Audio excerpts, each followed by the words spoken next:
Guangzhou, capital of Guangdong, made global headlines in the first week of December.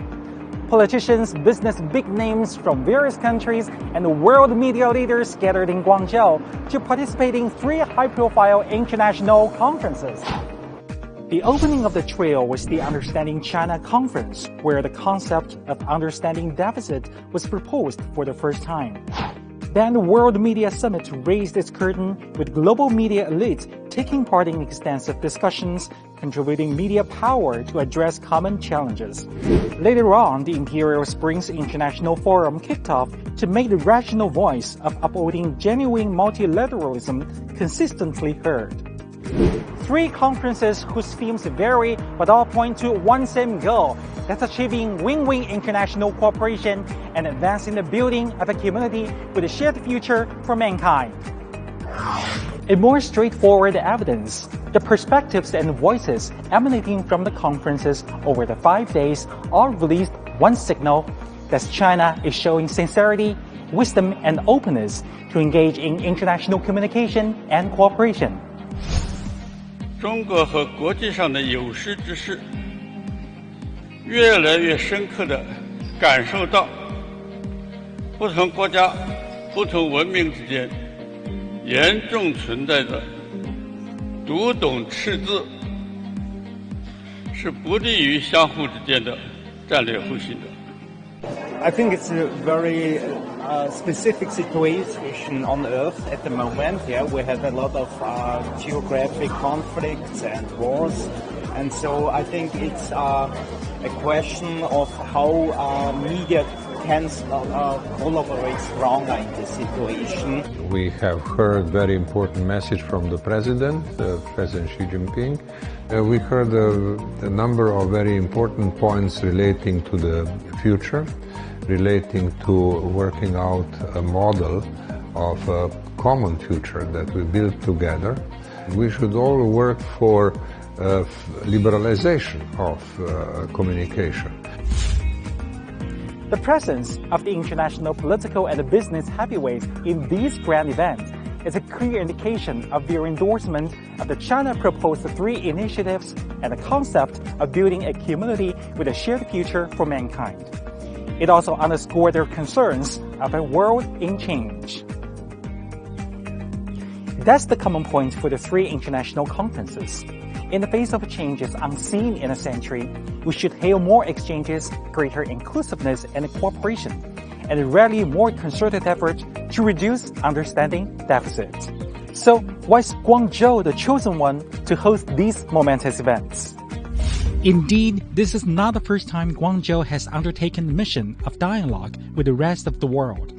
Over a century ago, it was in Guangzhou that the gateway to modern China's progress was opened, allowing China to open its eyes to the world and the world to gain a better understanding of China. In today's Guangzhou, the level of openness has reached new heights, and the city is a concentrated embodiment of the Chinese path to modernization. To comprehend China in the new era, one might start by understanding Guangzhou. The Guangdong-Hong Kong-Macau Greater Bay Area, a demonstration zone of 1 country, 2 systems, and 3 legal jurisdictions, has propelled institutional openness, achieving an economic aggregate exceeding 13 trillion yuan. The Shenzhen-Hong Kong-Guangzhou Technology Cluster has ranked globally 2nd for 4 consecutive years, making it one of the most promising growth poles worldwide. The success of the Greater Bay Area has indicated to the current disputed world that different political systems, legal frameworks, and even cultural beliefs are able to cooperate for mutual benefit and integrated development. Guangdong was pioneer of process of reforms in China. Now Asia area, it is half of the population of the world, 60% of Euro-Asian continent, should be the same like Shenzhen. We should adopt this experience of China in economic reform and development. The conclusion of these 5-6 days of Guangdong province, it is agility.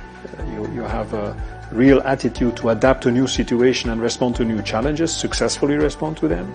And then secondly is that this economy is now investing in quality, progress, quality. So that's very positive. Yeah. Just as Zheng Bijian said, if international conferences can more effectively assist the world in understanding China and the Communist Party of China, while also helping China better comprehend the world and changes of the century, then through sustained efforts, we can certainly reduce the understanding deficit on these three fronts. Achieving this would be a great fortune for China and the whole world. I think the Belt and Road Initiative is certainly an important pillar of China's foreign policy. China, in spite of its huge size compared to other countries, is desirous to have a level playing field as much as possible and to engage large countries, middle-sized countries and small countries like Latvia in some way or another. The Chinese modernization, it demonstrated how a developing country could chart its own path to modernization.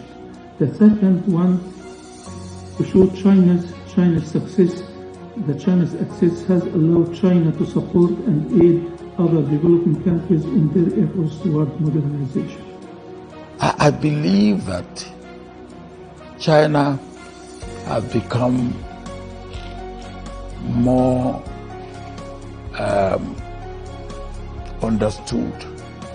There's a saying in my part of the world that the sky is big enough for two birds not to collide and to continue to fly freely. If it's better for you, it will be better for me.